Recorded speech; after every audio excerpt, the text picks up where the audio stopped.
So this year at E3 has been kind of quiet. It's been kind of a very boring E3.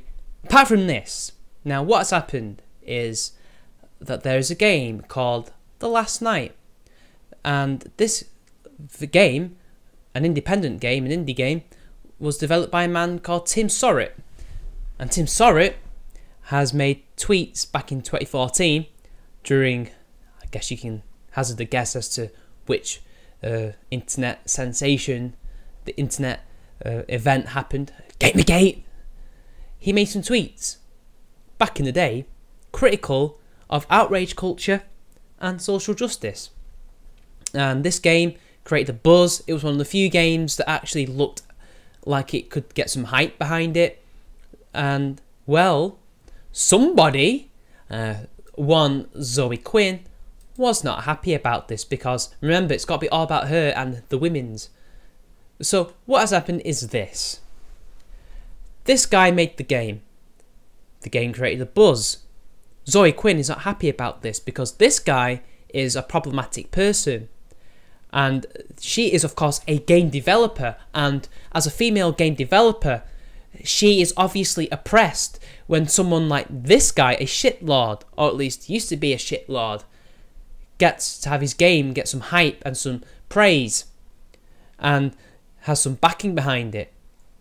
Because as you can see here in these tweets, the guy was found by some SJWs who went digging, because this is what they do. They go digging to find anything about you. They did this to the guy who now runs The Daily Show, I forget his name, when they found that he made some jokes about Jews, and there was outrage over that.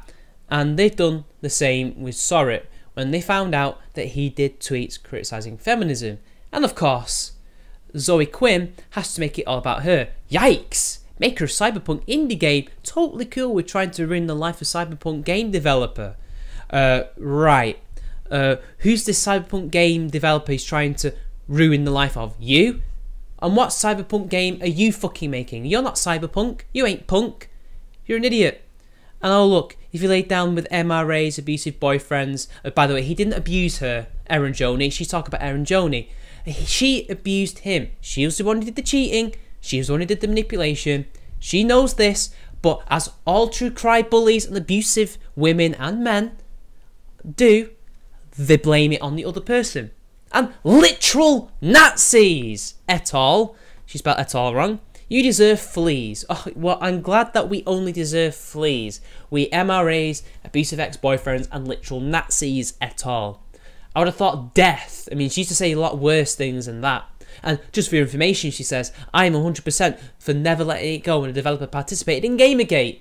Because Gamergate, fuck me, it's such an awful, horrible thing because it totally ruined your life. Even though you weren't the main subject of that, it was the gaming press, it was ethics in games journalism.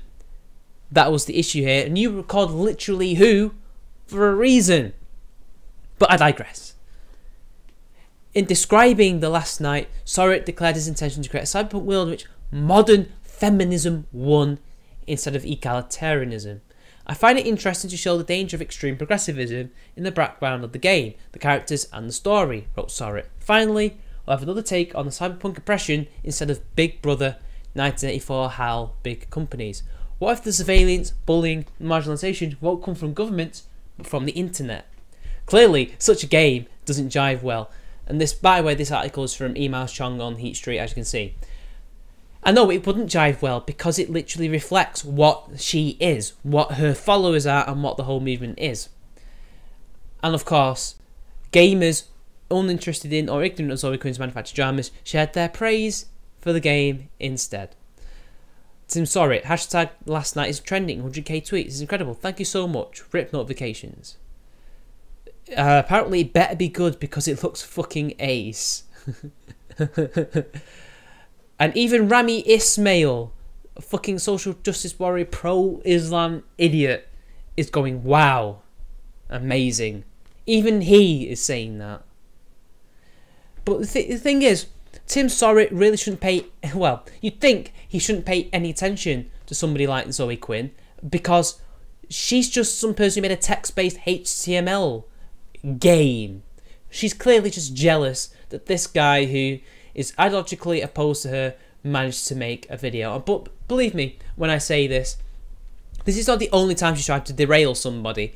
She's done it, as you can see here, trying to sabotage game jams, and she did it with not just them, Maker Studios and Polaris, but she also did it to the Fine Young Capitalists, and she's had run-ins where she tried to dox people like Mike Cernovich and also people from Wizard Chan. And then here's the Zoe post, which proves that she is the abuser. But sadly, we get this after the backlash. Raw Fury made a statement on the comments from the last night's developer, because these were way back in 3 years ago. Hello Raw Fury fans and friends. Today we revealed the last night during the Xbox press conference and have been overwhelmed with the response we have received, both good and bad, and we specifically want to draw attention to a few things the creative director has said in the past. We at Raw Fury believe in equality, believe in feminism, and believe everyone has a right and a chance at the equal pursuit of happiness. We would not be working with Team Sorry or Tails at all if we believed they were against these principles in any aspect. Because, of course you believe in feminism. You're an indie development studio. Of course you do. And for some reason, you would not be working with Tim if he didn't. He clearly doesn't, and still doesn't, otherwise he wouldn't be making this game. And it's pretty clear that you don't believe in feminism, otherwise you would not be making this game. Or at least publicising this game, publishing it. The comments Tim made in 2014 are certainly surprising and don't fit the person we know. And we hope that everybody reading this knows, us at Raw Fury on a personal professional level knows that we wouldn't tolerate working with someone who portrays a caricature of Tim going around the internet right now. Well, sadly, he is what he is, and his game reflects his views. So, what are you trying to say? The wording of this statement sourced for Feminism in 2014 was poor. Well, it doesn't seem to have changed much, because his game is about that. And his buying into Gamergate as a movement on the notion that it represented gamers against journalists was naive. It's just naive. It's not like it was true or anything. But in the same year, he also cheered the rise of women in gaming. There was no rise of women in gaming. They've always been there, at roughly the same amount of numbers, and they probably will be the same. In a similar situation as the one happening now, folks on the idle thumbs, forums found questionable tweets, and Tim took it upon himself to address them. What came from that was a dialogue where different viewpoints considered and debated in a purposeful way. Yeah, not like he was shamed for having a different opinion, and for daring to be an indie developer in an area that is full of social justice wackos who haven't done a single good game in their lives, be it from their own talent or stolen, as may be the case with Phil Fish. But hey, you know what? Far be it for me to say anything like that, right? This guy has genuine talent, has different views, and now he's being ostracised from this fucking cult that is indie gaming, this Bay Area bullshit. And then they go on to say that what came from that was a blah blah blah blah. Here is a link to everything, including his tweets, his response, and the response of the forum. We hope you'll take the time to read through it. He basically apologised, people, and as we all know, you don't apologise to these people. You simply double down on what you believe in. Now, how do I know he apologised? Because Mombot on Twitter showed us the apology, and the SJWs did not accept it. Oh, and look, side note, debating Anita Sarkeesian's efforts toward highlighting sexism in the games industry is touchy, and though Tim's post back then was naive, he wasn't naive. There's nothing naive about criticising this. Look, they're just repeating themselves. They're basically trying to correct what they think is something that's happened. They're basically trying to get back in line. They're trying to force him to get back in line. They're trying to get themselves back in line. Because sadly, when it comes to the indie game community and when it comes to games journalism, the social justice warriors very much still rule the roost. The problem is Gamergate never got around to actually reforming the whole thing like it originally intended to. It never did. I still to this day think that it never achieved what it set out to achieve. All they did was write a few ethics policies. That was it.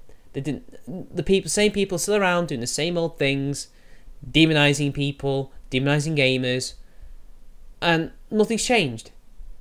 It's going to be a decade-long battle till these people finally just wilt away into irrelevancy. Now, to be fair, it's happened to a few of them, but they're still there.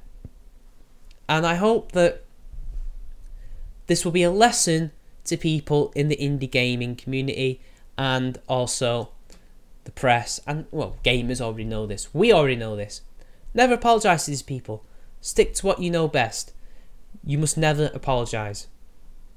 Keep doing what you're doing, and they will have nothing against you. They will wilt away. But this just shows how desperate they are. This just shows that they want to find any little outrage that they can, because they are jealous, callous little shits. And they will continue to be jealous, callous little shits. And I guess this, again, vindicates Gamergate. It's just a shame that they actually browbeat these people into getting back in line. Anyway, I've been Charming Man 93, and I'll see you later.